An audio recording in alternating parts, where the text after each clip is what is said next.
Okay. Hello, everybody. My name is Andrei Satarny. I'm going to be talking about this paper.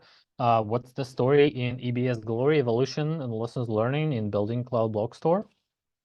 This is a paper from Alibaba about their cloud block store. Okay, so the rough outline, I'm going to be talking about evolution of their service from version 1 to version 3, and there's also EBS X, which is slightly different. I'll talk about what that is. Their discussion about elasticity in latency and throughput and how they address those challenges. Challenges availability, quite important for any cloud service out there, and overall conclusions and references. So what is even the cloud block store, also known as elastic block store? This is basically a persistent virtual disk in the cloud. So you cannot have persistent disk in your virtual machine in the cloud because once machine disappears, the data disappears. So you have to come up with something else. And something else is the cloud block store or elastic block storage.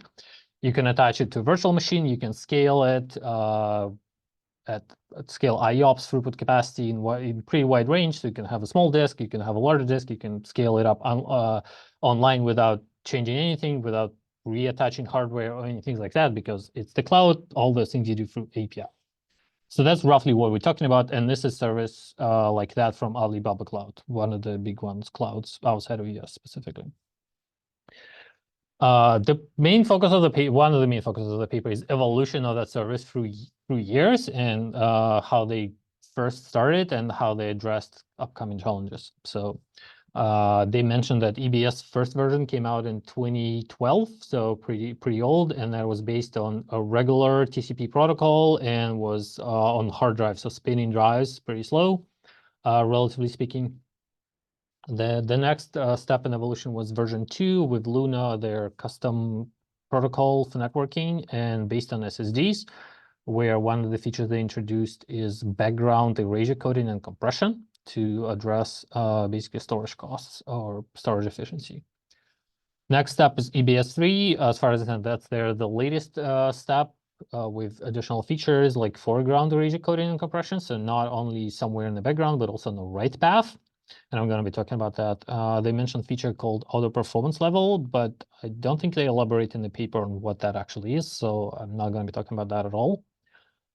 They talk about logical failure domain, which is their response to challenges of availability. I'm going to be talking about that later. And also they mentioned slightly different version of EBS 3, which is called EBS X, which is supposed to address latencies and challenges in latency. And the most recent feature they have is Federated Block Manager, which is also to address availability challenges at the control plane level for their service. And I'm going to be talking about that later. So what is in evolution? What did the first version look like? And the first version, remember it's 2012, looked like this. So on the left, you have your compute, your virtual machines, which interact with the service via block client. And VD is virtual disk. So you can have a bunch of virtual disk attached to a virtual machine. And they talk through a block client, two sides on the right, which is going to be storage cluster where there is a block manager providing fault tolerance with Paxos. And that basically maps your virtual disk into a block server. And each virtual disk is managed by a single block server. So you always go for a single server for your single virtual disk. And further to the right is chunk servers, which are basically storing the data. Each piece of data is stored three-way replicated. I'm going to be talking about this a bit. Yeah, so it is three-way replicated. Yeah, so block manager Paxos maintains metadata about virtual disks. So basically where you know your virtual disk, where the data is actually located for the disk, so which chunk manager stores that data. Block client connects to that and obviously caches those mappings because they don't change that often. The data itself, like everything is implemented on Paxos in their services, which will be important later because they will rip that out.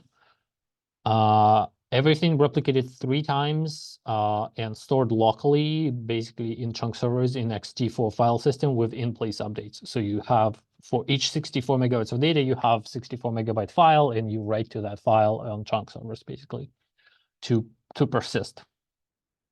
And that has certain challenges in terms of limits. First of all, you store data 3 times for replicating. This is pretty big overhead long term. There are limits in performance because, as I said, every virtual disk basically goes through single block server. So you are bound by the performance of that block server. If it's not performing enough, you are cannot overtake that in terms of like that bottleneck. And there could be some hotspots because block server is also not completely like you can suffer from some hotspots. They also found that to guarantee any kind of SLO, it's hard to do with spinning hard drives and the kernel TCP/IP. So they kind of do not like that architecture and that approach for those reasons. And to address all of those, they basically come up with EBS 2, which is speed up in terms of performance and improving space efficiency. Were the main goals for that rewrite of architecture, I guess. So overview, the main changes, as I mentioned, to address the challenges of performance and space efficiency. First of all, they do not handle persistence or consensus directly. They develop on top of their distributed file system Pangu, which also has a leader election API. So instead of having consensus, you just defer to Pangu, who's the leader now, and do that. They don't implement paxes in their own services. So basically, they have like whatever etcd/chubby Zookeeper implemented in Pangu. They also changed the log structure design of their block servers. So basically, instead of having in-place updates for rates, they turn them into appends, and I'll talk about that later a bit.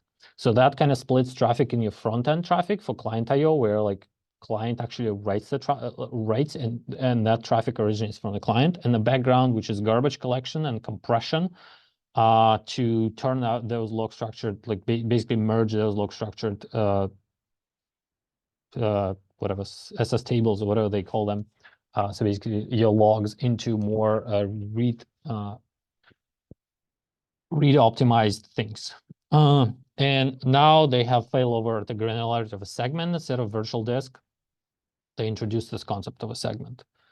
So cluster changes into a different architecture. Now compute is at the top and storage is at the bottom, as it should be. So compute cluster, now each virtual disk has a concept of a segment, and each block server manages one segment instead of one virtual disk. So and there's also a block manager on the right where like knows which virtual disk segment corresponds to which block server, and also says block server management in terms of like if block server fails, it reassigns its segments to other block servers and things like that.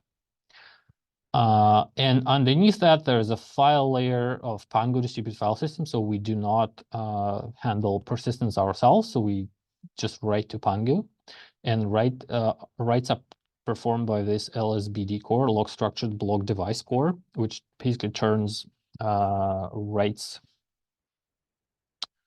into turns in place updates into appends. And on the file system side, we have two things, which is a replicated file, which is though those appends go into initially. They still 3 times replicated, but that just basically a write-ahead log, quote unquote, because these are writes turned into appends. And in the garbage collection side, or basically a merge side on the background, turns those replicated files into erasure-coded data files, which are more space efficient. So you don't store the same, basically, if you overwrite data over and over, you don't store all the copies, you store just the most recent one, and you also apply erasure coding and things like that, making it more storage optimized. So logically, they also split their disk into a lot of different things. Like there's a segment group at the top. So like your logical space of the disk, your gigabytes and terabytes of disks, virtual disk space turn into segments. segment groups which turn into segments, and each segment is stored on each block server. And this whole logical structure allows to more parallelism in the disk itself. So write into different segments, segment groups or segments turns into writes into different block servers, which allows more parallelism, and that is important for performance. As I mentioned before, none of the block servers actually handle persistent. All persistence handled by Pangu distributed file system. So like underneath that is also Pangu. So the what does the log structured device looks like? This is basically the client writes or front end writes. So they start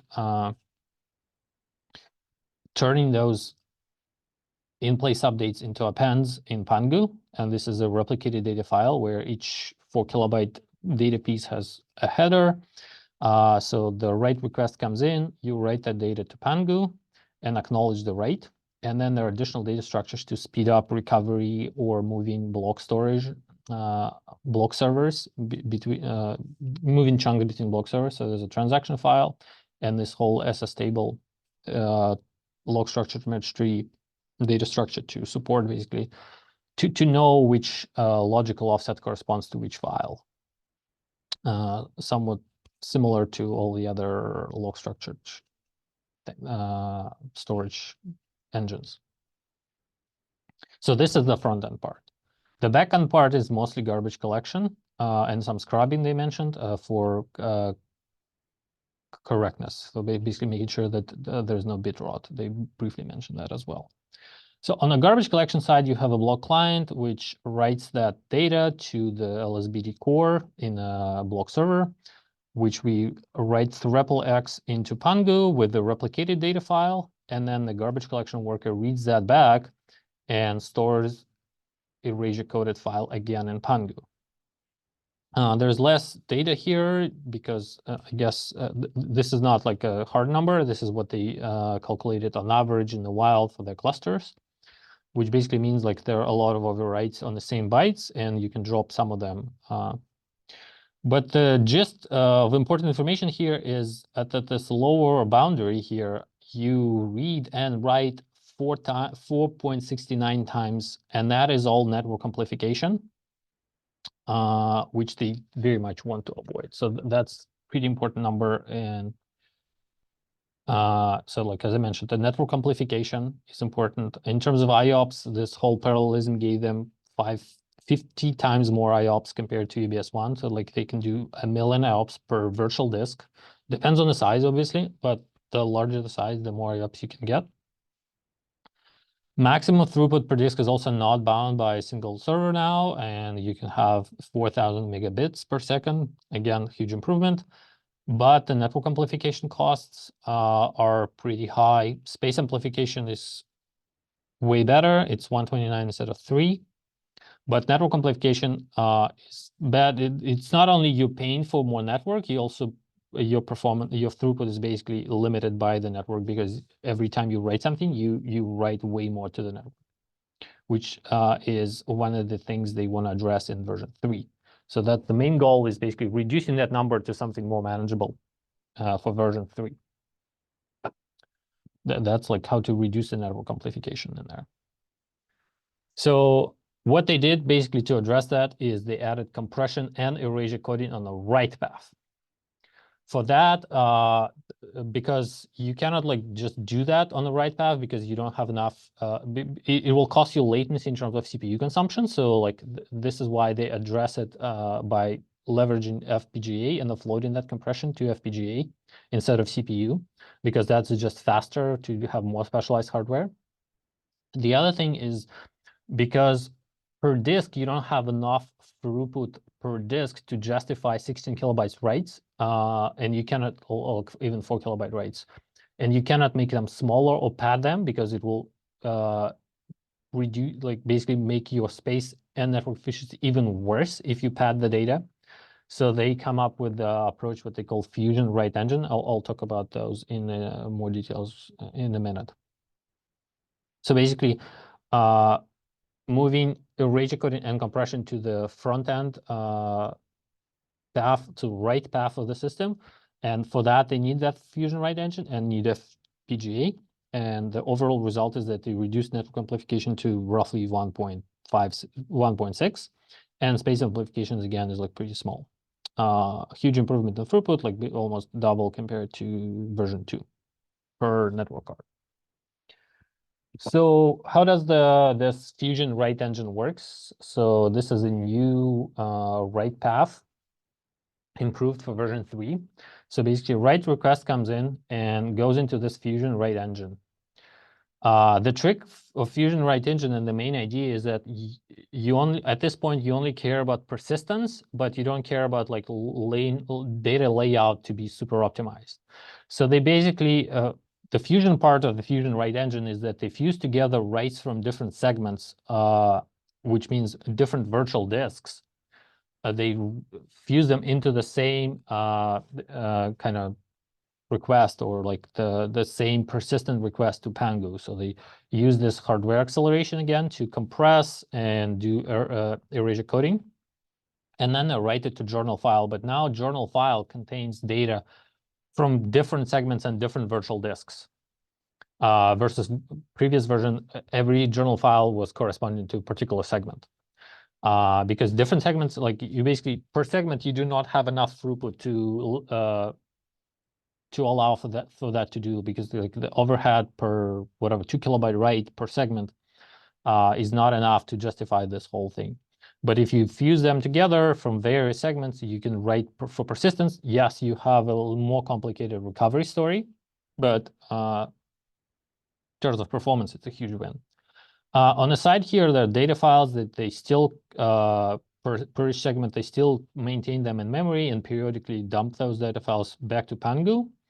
Also compressed, I assume, with same hardware acceleration and using slightly different erasure coding algorithm. So these for like simplifying recovery, like kind of not relying on that log so much. But again, the main idea is you only care on the right path. You care about persistence. You don't necessarily care about like putting the data in the right position, as long as you can find it later, and they can definitely find it later. So overall evaluation for that performance improvement and network improvement is EBS 3 is definitely more performant than EBS 1, more performant than EBS 2. They have graphs and benchmarks on that, but like overall, it's just way better performance-wise, and that's about it. But like the benchmark they use is YCSB RocksDB and sysbench MySQL. So they basically run MySQL on top of their disk and see how well it performs. So like application level. The next challenge they talk about is elasticity. So basically how to make sure that service is providing like those cloud capabilities in terms of elasticity. And elasticity they discuss in terms of 4 separate metrics. 2 metrics for latency, which is average and very high percentile 5.9 tail latency. And so these are important. You want your disk to be fast and latency, because you running MySQL on top of local disk and running MySQL on the cloud disk should probably work about okay. At least that's the goal. The other 2 metrics combined kind of like is throughput and IOPS. And the last one is elasticity and capacity. I'm going to be talking about latency and throughput and IOPS, but not capacity, because they barely dedicate any space for capacity discussion in there in the paper. So latency. These are their graphs for basically latency averages on the left and high tail latency on the right, and where this latency comes from. So there are different parts of the system and how they contribute to latency in those scenarios. One, block cache, first hop of network, the block server itself, the second hop of the network, Pangu storage, the disk IO in the Pangu itself, things like that. So firstly, let's talk about averages. This is how they discuss it in the paper. And the thing they notice is, like, if you look at those colors, on average for EBS 3, the network the second hop of network and the actual disk I/O on Pango takes pretty big part of the latency. So you can get rid of the first hop because it's basically hop from a virtual machine to your servers, but you can get rid of the second hop, and this is what they're trying to do here. So for average latency case, they developed EBS-X, which is, as I said, they noticed that the latency mostly in the hardware. So average latency, the cause of that is hardware being there, a network hop being there. So they developed EBS-X, which basically stores data locally without the second hop to Pangu in persistent memory, which reduces completely removes the second hop and reduces latency to like actual IO device. And they still store 3 replicas of that because of they need fault tolerance and persistence, and flush the data eventually to Pangu for costs reasons, and because the P memory is way more expensive than SSDs.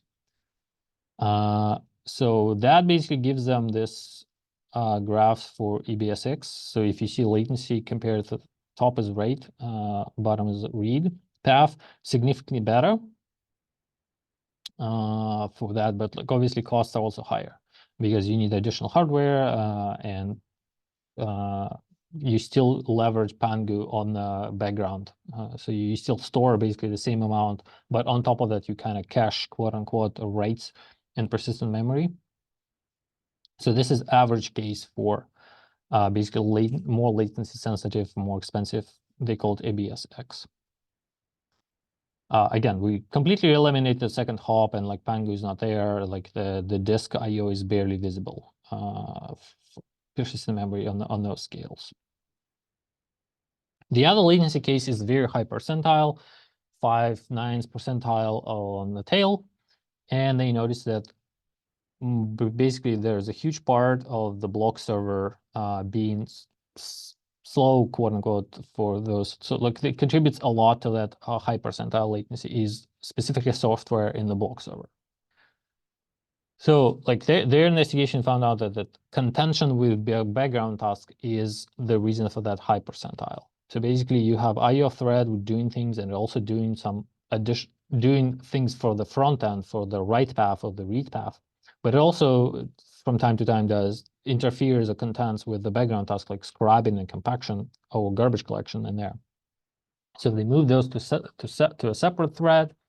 They also added speculative retry, which is the typical tail of scale. So look, if the request doesn't come soon enough at some threshold, they just issue another request to another replica or another block server in this case. And that improves latency. So the optimized writes and reads for those latencies, again, it's a very high percentile.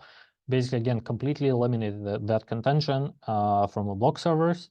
And that huge block of block server latency is no longer there. It just network hops and disk I/O.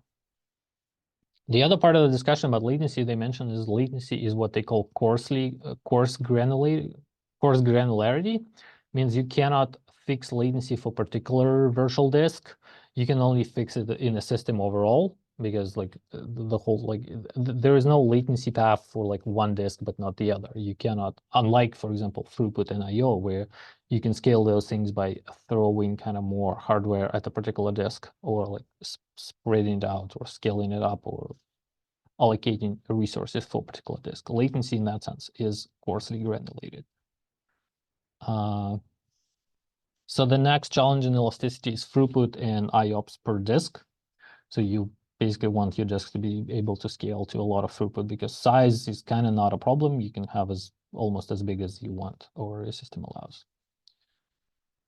And for that, they moved they moved their all IO processing to user space. So they started, if you remember, from version 1, just a regular TCP IP stack, and they moved to their more specialized networking called Luna and Solar.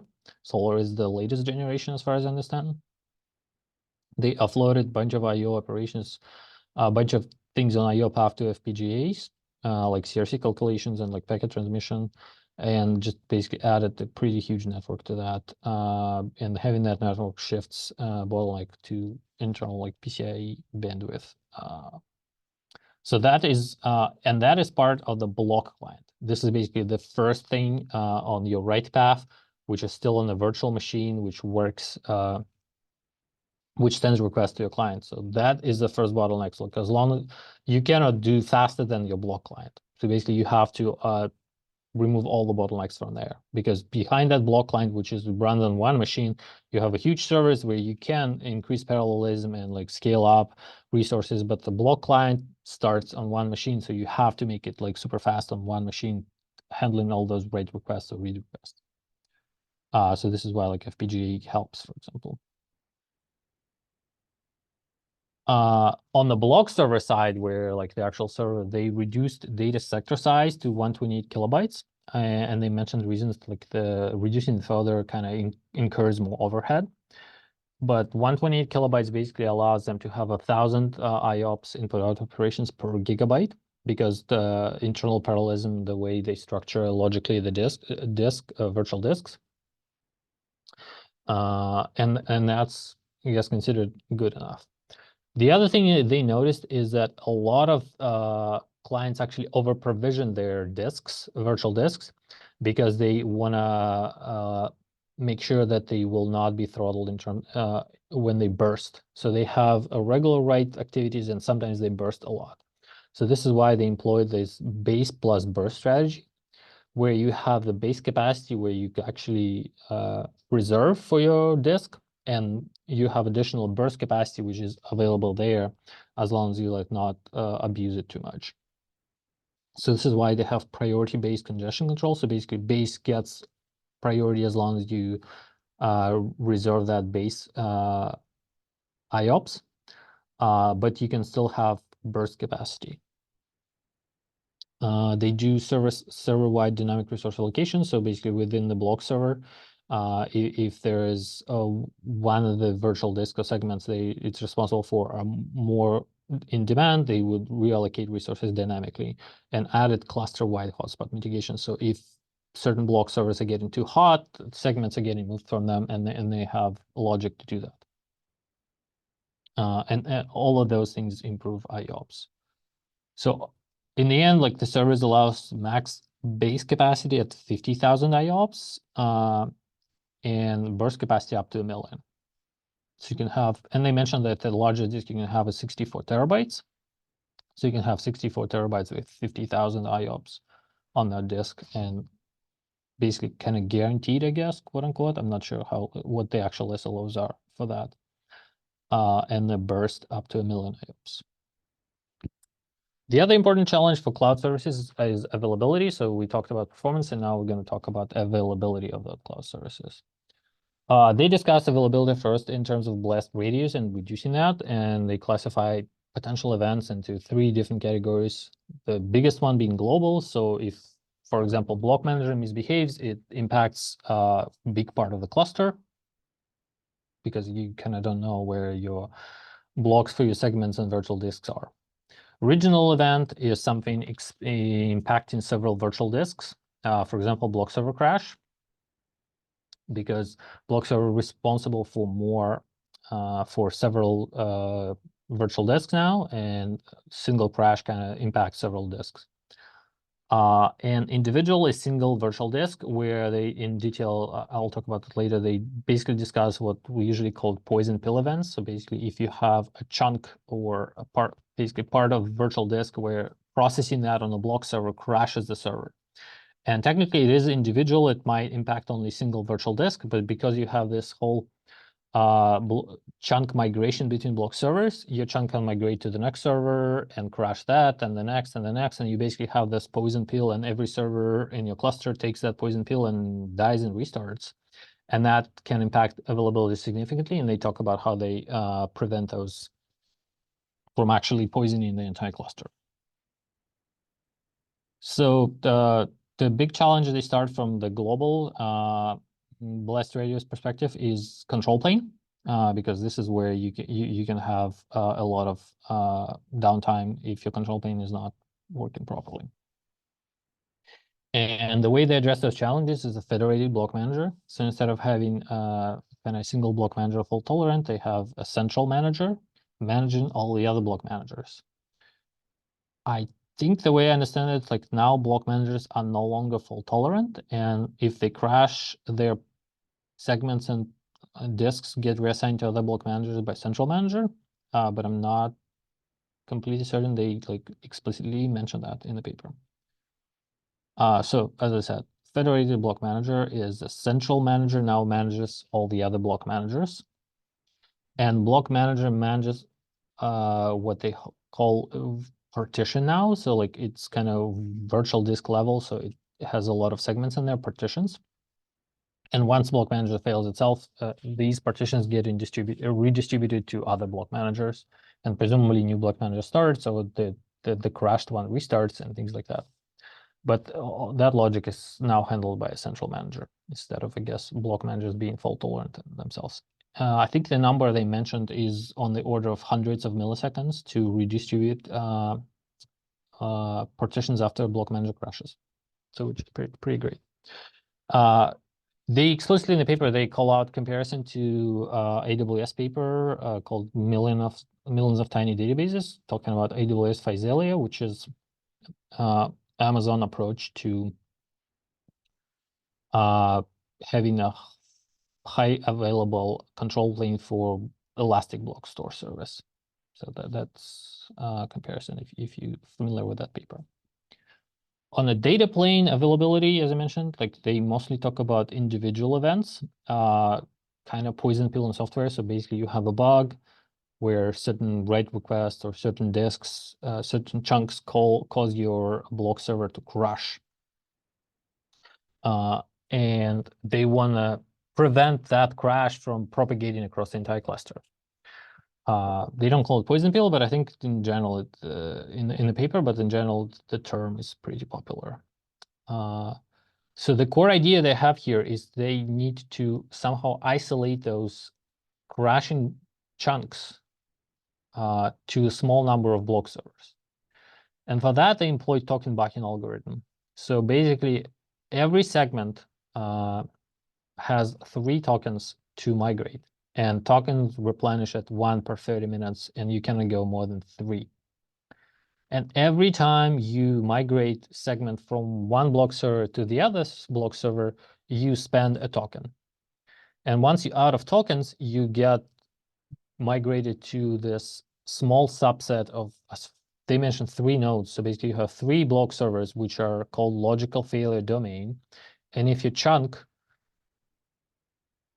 caused some block servers to basically crash more than 3 times in like 30 minutes, you will get that chunk get migrated to that logical failure domain and will be there, I guess, until it heals or like something else happens. And if there are more chunks like that, they all be moved into that logical failure domain, and those failure domains also merge. So like you will always have just the one logical failure domain. So effectively what you have in the end is all your chunks which cause block servers to crash too often, which is like 3 times in 30 minutes or so, they all be moved to the same block servers. So they will not migrate to other parts of the cluster at all.